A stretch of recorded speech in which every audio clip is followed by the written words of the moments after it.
Alors je suis parti à la rencontre de Laurent Miramont, directeur de compétition de EnfaPlace Pro. Alors Laurent, tu peux nous parler de cette édition, qu'est-ce qu'elle a de si particulier? Alors cette édition, d'abord de particulier, c'est la 3e édition. Ça veut dire donc que c'est un franc succès. La première était super, la deuxième était encore meilleure. Et cette troisième, on monte en niveau. Ça veut dire aussi que la World Surf League est ravie de cet événement. Il y a une totale collaboration, confiance entre la World Surf League et la Fédération royale marocaine de surf.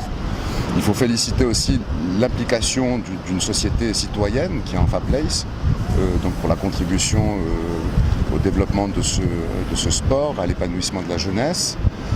Cette édition est particulière aussi parce qu'il y a, comme les années précédentes, la plage est super, elle est aménagée, nettoyée, mais il y a des animations en plus, notamment pour faire du sport, pour faire du crossfit, du yoga. Il y a des cours gratuits dès 8h du matin, des cours de yoga, il y a des cours de crossfit, ça démarre, des parcours qui démarrent toutes les heures. On a les artistes, placebo, les graffeurs. Il y a une forte corrélation entre tous ces sports dans le domaine des sports de glisse en général, que ce soit le skate, le surf et l'art, le surf art.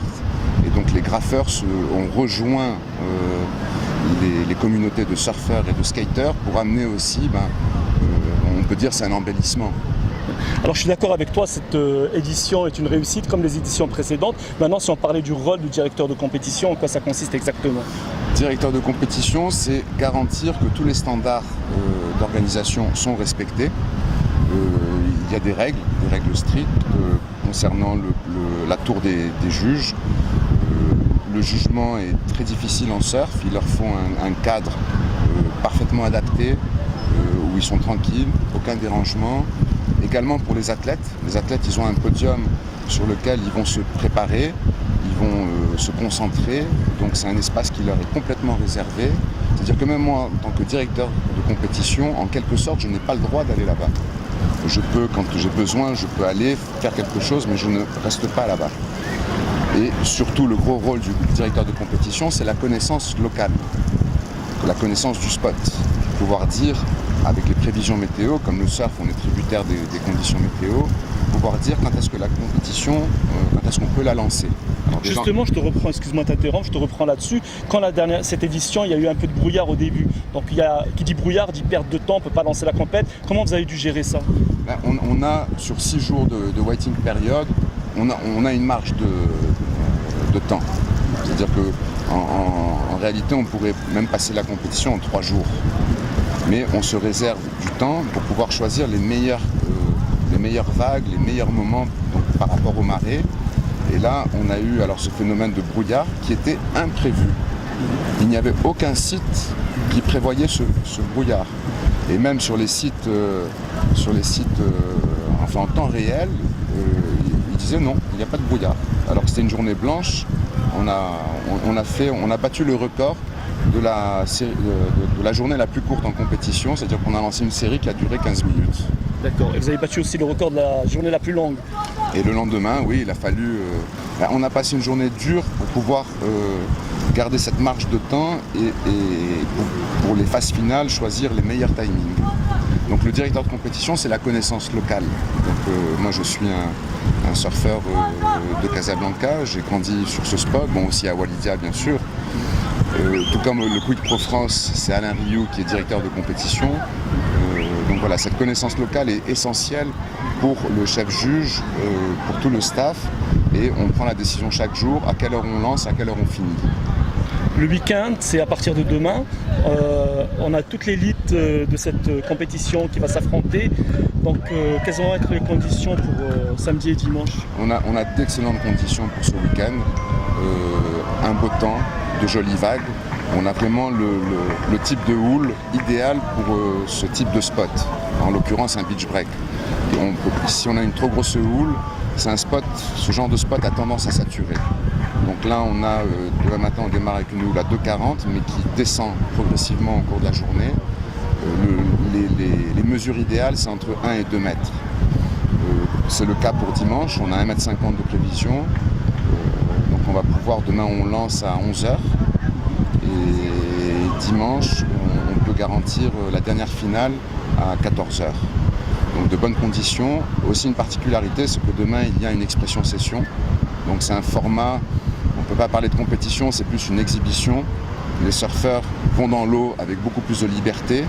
Il n'y a pas d'impératif de temps comme des séries à 20 ou 30 minutes. Moins de pression aussi. Moins de pression, donc ils se lâchent, ils vont chercher à faire les plus grosses manœuvres, ces manœuvres aériennes avec les rotations et tout ça. Donc c'est un spectacle demain qui est assuré. Et avec une particularité, c'est que le prize money, qui est de 5 000 $, sera reversé aux sinistrés des Antilles. Oui. Enfin surtout, c'est-à-dire via la Croix-Rouge, oui. Parce qu'il y a eu quand même beaucoup de blessés, il y a beaucoup de... Donc voilà, ça c'est la première action menée dans le monde du surf pour les Antillais, en précisant que nous avons des Antillais avec nous. Hein. Oui, Dimitri par exemple. Dimitri, il y en a encore d'autres. Il y en a, c'est le cas, leur famille, ils ont tout perdu, les maisons ont été soufflées, voire leur commerce a été soufflé aussi. C'est catastrophique, n'oublions jamais ça. Ouais. Nous sommes tout petits par rapport à la nature, par rapport aux éléments naturels. Et le surf, c'est aussi le partage, la solidarité. On va pouvoir le voir demain. Alors, est-ce qu'il y aura des Marocains dans cette expression session? Qui c'est qu'il va y avoir sans cette expression? On aura le jeune fer de lance, on va dire, il y a Bouker. Bouker qui est un surfeur. Donc il y aura Bouker, il y aura Shadi Lahriwi, il y aura Jad Azami qui a fait des résultats. Jad Azami, là, il est au... C'est lui qui est allé le plus loin. Il a tiré cette année, vraiment, il a fait honneur. Hein. Il arrive au 3e tour. Il aurait pu, il lui manquait peu pour passer au 4e tour. Donc c'est un jeune surfeur, on est ravis de son résultat. Ramzi va participer? Ramzi va participer, mais il va surfer, enfin s'il participe, il va surfer tranquillement, parce que Ramzi se prépare pour le prochain QS qui est à Cascais au Portugal, qui est un très gros QS, un 10 000, je crois. Exactement, c'est un 10 000. C'est un 10 000, exactement. Et Ramzi qui est en 22e ou 24e position, 23e place sur le QS. S'il a un bon résultat, il fait un bond dans le classement et il devient qualifiable pour le CT. Surtout, tu le sais très bien Laurent, que Ramzi raffole de Haliva, cette vague où généralement il surfe assez bien, il se sent en confiance et ça peut être une grosse chance pour Ramzi et pour le Maroc. Oui, et Ramzi, tout le monde y croit, tout le monde, c'est un surfeur, on le dit depuis tout petit, hein. Toi tu l'as connu aussi puisque tu as fait des reportages avec Ramzi, enfin tu as vécu ça, Ramzi tout petit, la petite crevette qui est devenue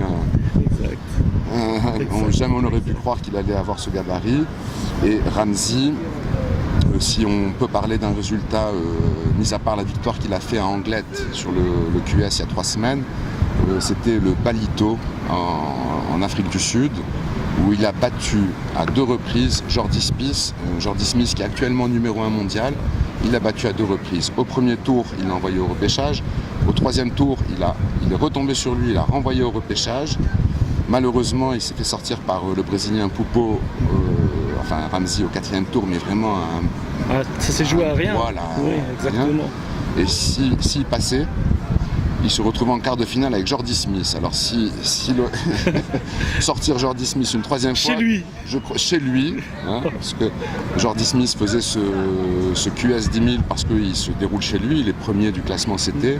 Là, je crois qu'il aurait engendré une grosse déprime chez Jordi. C'est clair. Après Joel Parkinson, il y a quelques années au Quick Pro, Jordi Smith 2 fois, on croise les doigts pour Ramzi. Et Joel avait perdu la course au titre à cause de cette défaite contre Ramzi. Exactement. Il en avait cassé sa planche. C'était Laurent Miramont, directeur de la compétition. Merci à toi Laurent, et puis on te voit demain. C'est toujours un plaisir. Merci. Et on aura du spectacle.